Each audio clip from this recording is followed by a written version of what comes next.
In this short tutorial, I will show you how to check the battery health of your Samsung device. Checking your battery health is important as it helps you understand how well your device's battery is performing and if it needs any attention or replacement. With just a few simple steps, you can easily determine the current state of your battery. To get started, swipe down from the top just like this and then tap on the gear icon at the top right corner of the screen. Once you are on the settings page, scroll down to the very bottom. Tap Battery and Device Care. After that, scroll down to the bottom and tap Diagnostics.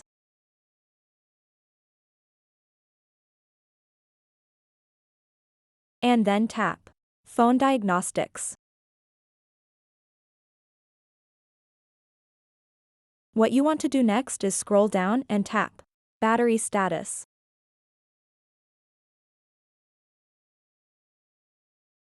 And now you can check the health of your battery.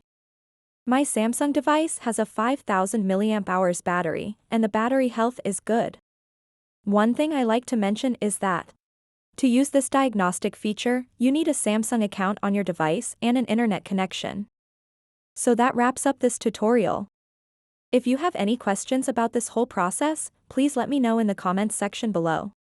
And if this video helped you out, please give it a big thumbs up and subscribe to this channel for more tutorial videos like this one. Thank you so much for watching and have a good day.